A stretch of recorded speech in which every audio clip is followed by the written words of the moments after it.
So I just ended up watching the first 3 episodes of Invincible Season 2, and I felt like I had to. Not because I was interested in seeing the show, but because I got a lot, a lot of responses from YouTube people on my reviews of Invincible Season 1. And they were about 50-50 split down the middle, with people agreeing with me that Invincible Season 1 was a piece of shit. It was fucking terrible. It was a very bad show, and 50% of people thinking it was the greatest fucking thing ever. And even though I found Invincible offensive for a number of reasons that I want to be brief on so we can actually talk about this season, um, I understand why people liked it, because people are starved for more adult oriented cape shit. Now, there's less people than ever starved for cape shit, period, because it's an oversaturated market, and the general quality of cape shit movies anymore is fucking terrible. So, even people who normally talk shit about woke things, talk shit about poorly written things, talk shit about conceited and cheap and kind of clickbaity shit in movies, loved it for reasons I don't quite understand. Um, but it was interesting enough for me to watch it all the way through. Now, I will mention, once more briefly that I watched the finale of Invincible Season 1 before I watched the rest of the series, and the finale was what everybody remembers and how amazing that was and what a meme it became, right? For good and for bad. And then I went, oh, well, I want to see how they built up to this, because I thought, like, oh, I got that without even knowing the context. And then I watched a series that was woke as fuck, full of the most unlikable, heinously obnoxious, one note characters, and their one note is, hey, I'm a cunt, or hey, I'm a sleazebag, or hey, I'm a slut, or hey, I'm a vicious monster, and nothing else. And the other thing I'll mention about why I hated Invincible Season 1 is the entire plot of Invincible Season 1 takes place in Episode 1 and Episode 8, and fucking nowhere in between. The entire middle of that show is a non sequitur clusterfuck, and the only arc I can seem to get out of it for the actual character Invincible, Mr. Mark Grayson, right, was that he was a gullible idiot who fell for every trick in the book and got his ass beat 9/10 to death over and over again until he grew the fuck up, and that's about it. So how do I feel about the first 3 episodes of Invincible Season 2? Is it just as fucking horrible? Is it just as fucking obnoxious? Is it just as fucking ugly, left-wing, woke? I told a joke that everyone got mad about Invincible Season 1, about how every single couple you will see in the entire thing is interracial. Is that still the case? Yes. Or a white woman with a brown baby, like I said. Is that still the case? Yes. At least 50% of the cast is female, and at least 50% of the cast, actually more like 75% of the cast, is not white. Okay, whatever. Do they actually make a bunch of like in your face fucking points about my black people aren't treated fairly, my racism, my inequality? Or are they in your face with that woke bullshit this time? No. Another thing that everybody, even fans of the show, talk shit about is Amber is the most horrid bitch girlfriend imaginable, and she's just horrific, like shockingly cringe, like die of cringe level unreasonable bitch, right? Is she like that anymore? No.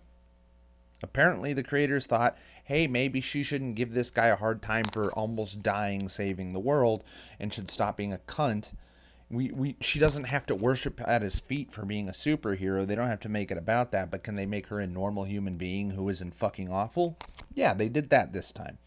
Is the show actually about Invincible and not about a smorgasbord of monsters of the week, where the plot is kind of more about the monster than it is about the hero? Have they stopped doing that? Yes. Invincible actually has screen time in his own show. It's actually about him as a person and his mom, who's, at least tied directly to him. And do we feature whole episodes about other characters? No. Do other characters still get a bunch of screen time? Yes. Are other characters still unlikable?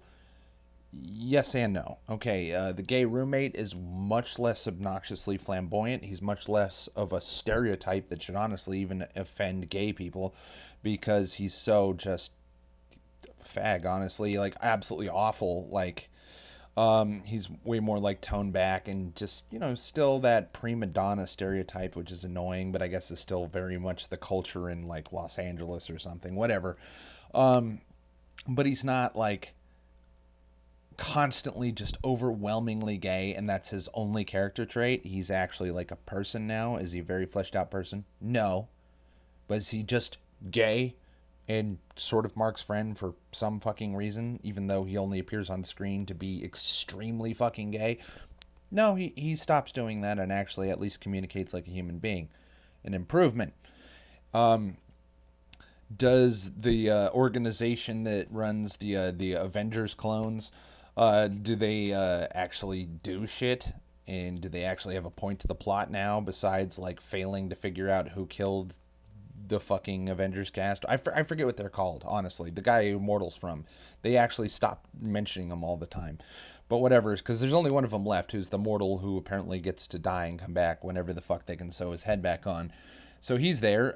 Does he actually have any characterization, even though you would think that he would have like an important reason to be a character in that, the entire first season was at least supposed to be about the betrayal of Omni-Man against Earth and its heroes? No, he only exists to be the fourth or whatever, however many character who fucks the duplicating herself Asian chick, who I don't remember her name either. Characters don't call each other by name except for Mark. Mark's name is said like 30 times an episode, and nobody refers to anybody else by a name, hardly enough for me to care. Um, the only other thing I have to say about that group is I can tell that they're still really trying to do the very creepy pedophile thing with Rudy the robot and Monster Girl. Yes, I know they're adults, but it's the same excuse that pedophile hentai fans and anime fans like to say about the reason, oh, I can jerk off to this prepubescent child because they're actually 3,000-year-old demon princess or some fucking randomness or a vampire lolly or whatever. It's still really creepy. And I know they really want to make this romance between Rudy and Monster Girl a central part of their character arcs. Possibly, as far as I can tell, the only thing they have to do on the show is have this creepy underage children romance.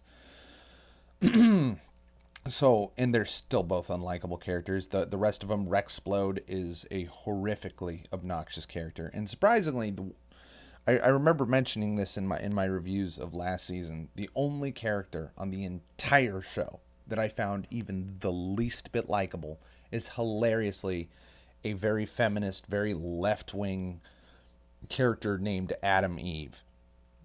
She was the only character I understood and didn't despise. And unfortunately, she's had like almost no screen time and has had only one thing to do in the recent shit, which is kind of hilarious because, in a way, it's actually kind of based. Because even though this is a show made by left wing people, it seems like the writers kind of got a clue about some things or had some sort of self reflective ability. Because the only thing she does is she's quit being a superhero since, well into the first season.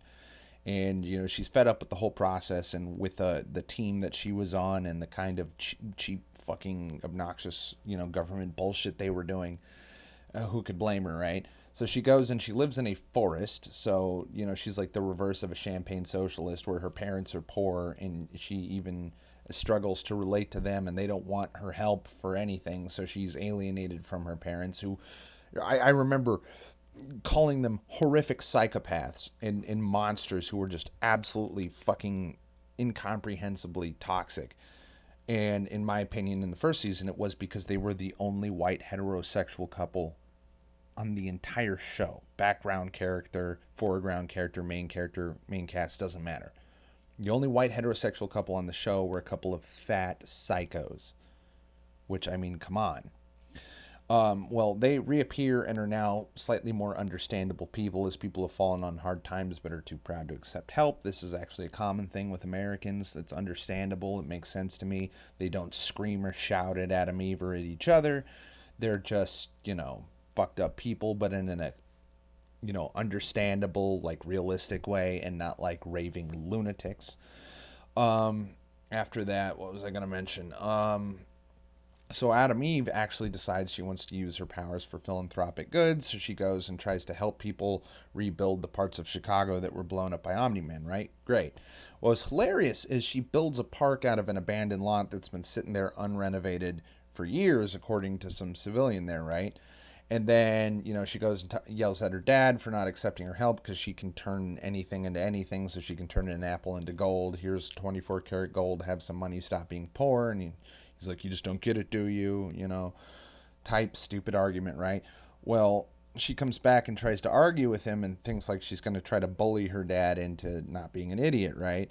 And he just shows her a picture of the paper of like, yeah, she built a playground on that lot and then like the lot collapsed into a sewer or something. And he's like, there's a reason why they didn't build there. You can't just do whatever you want because you have powers, asshole. You're lucky nobody was killed.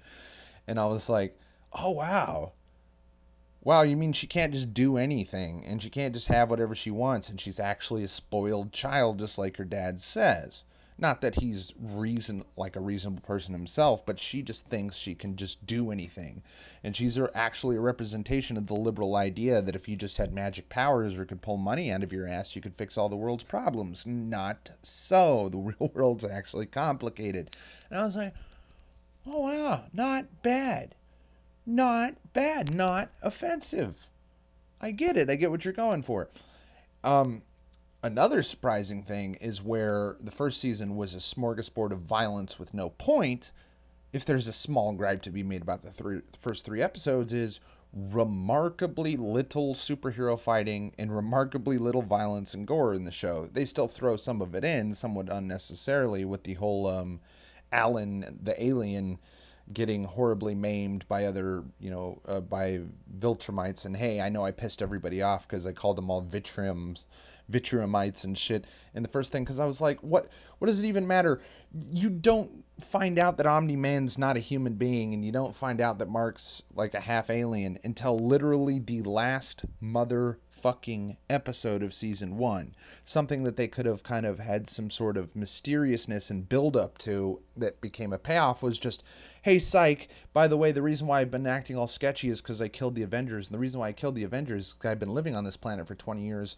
Supposed to be weakening it so that we could destroy it, only I kind of didn't do that until one day I woke up and said, hey, you're 18, you should help me kill the world. And you say no, and then I beat you most of the way to death, and then all of a sudden I remember that I actually care about you, because even though I've treated you like shit for this entire series that the audience sees, there was this one moment when you were 7 years old and you were playing like Pee-wee baseball or whatever, and I felt proud of you for just a second, which means I can't kill you because I actually love you because you love me. Oh, bye. The Grinch heart grew 3 sizes that day. I got to fly off. Bye. And I was like, that was such an undeserved moment.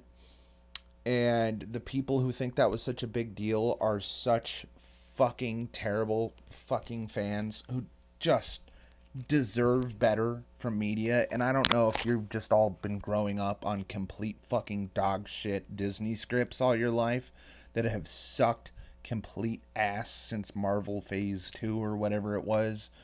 Or actually, no, Phase 2 did also suck because that was Age of Ultron, right? What a fucking terrible movie. And Thor the Dark World, right?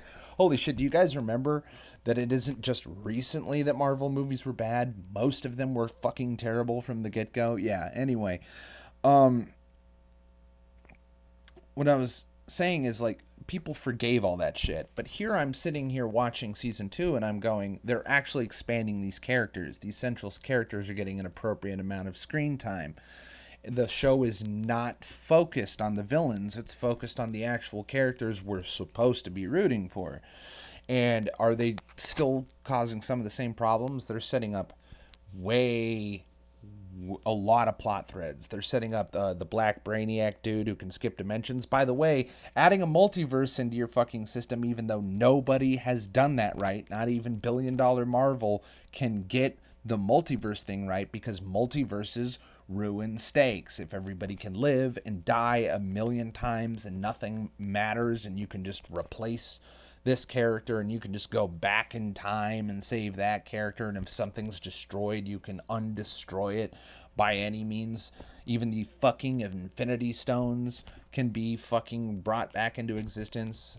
It's just like, When you do that, the stakes become nothing. And Invincible already had a problem where hundreds of thousands of people will die every episode, and cities would burn, and aliens would invade, and fucking meteors would come from the sky over and over and over again, and it became a banal monster of the week type thing that nobody thinks about, that it doesn't have any lasting consequences on any of the characters. The only time anything actually happened that anybody gives a shit about is when Omni-Man finally fucking turns heel, and that's all anybody cares about.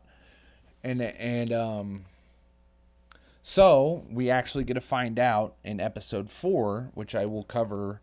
I don't know if I'll cover episode by episode to here. I knew I was going to watch the first 3 episodes before I came and sat down to talk to you, because I had a feeling it'd take them this time to set up. The problem is, even though they've done a good job of focusing on characters, they've somewhat shrank the focus of the villains, but they're already setting up this multiverse thing.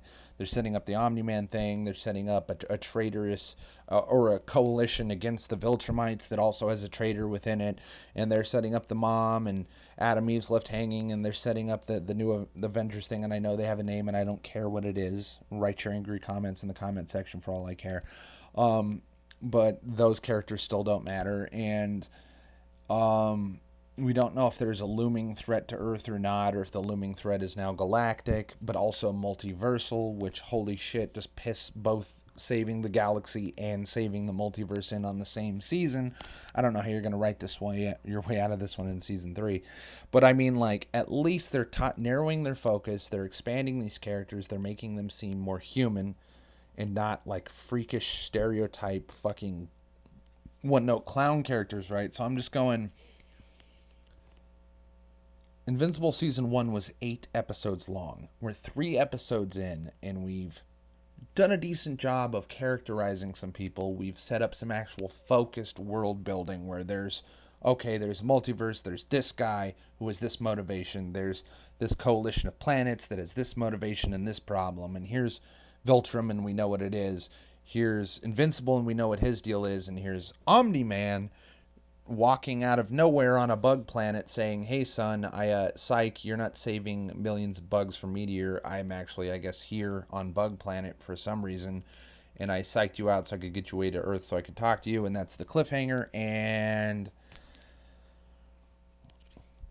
end the video here, because I'm going to talk about... I don't have many spoilers from the comics, and to my understanding, the show has done a C+ grade job at following the comics story at least a little bit. They've changed many things, most of them superficial, like the races and sexualities of some characters. But I have heard from fans of the comics that Omni-Man does not remain a villain. So I warned you if that spoiled it for you, and I don't know, maybe that was strongly hinted by the finale of the season 1. Maybe that will surprise you. But Omni-Man does not stay a villain, and probably will automatically do a face turn that is just as jarring as his heel turn, and it will probably disappoint me. However, they might build upon the relationship that he and Mark has, and they might actually, I don't know, have them harken back to the relationship they should have fleshed out in season 1 and kind of retcon that, and less of like, hey, I'm a dick and not really your dad, to, oh yeah, I actually cared about you, and I had to, a serious soul searching moment when I flew off into the wilderness Adam Eve style and decided maybe I shouldn't kill my son and shouldn't genocide a planet that I liked living on. Maybe I'm lying to myself. Maybe I'm scared of the other Viltrumites. I don't know what his fucking deal is. I'm sure it won't make very much sense, but it will probably make more sense in season 1. So 20 minutes is long enough to talk about this, but I just wanted to say, hey, at least as far as the first 3 episodes, marked improvement. Is it a very interesting show so far? No. Is it watchable? Yes. Is it offensive? Not yet. That's my grade, which is a huge step up from it being constant, high tension, just fucking cringe until my shoulders go over the top of my head, just like, I'm just like fucking dying. It's not crazy woke. It's not the worst written thing I've ever fucking seen like Invincible season 1 is. It's not an F tier like holy fuck how low are your standards that you like this show. The art style is not as good. I was actually criticizing for saying that season 1 had a pretty good art style. A lot of anime fans are like, this looks like shit, and I'm like, okay, whatever. It's American animation. I'm judging it against its that. Is it DC Justice League cartoon tier animation? Yes and no. Better direction, not as good actual art. You know what I mean? Um, Style is still pretty flat. Color wise and line work wise, but the actual like dynamic choreography is more interesting. It's very clear that at least these first 3 episodes, especially with all the dialogue heavy shit. I'm sorry, I'm going an extra minute over 20, but I just want to get this part out. Since it's so dialogue heavy and just person to person communication, it's very clear that they've saved a lot of money on season 2 rather than having these big garish fights all the time. They're having a lot of like Korean and Indian outsourced, just doodle them talking and then we'll dub over it type shit going on, which is lazy but not out of pocket for the industry, especially nowadays. Um, but at least as a drama, a show with characters that have a lot of drama, especially after this events of season 1, tolerable. It's fine. Passing grade. I don't hate it yet. So, Invincible doesn't suck? Well,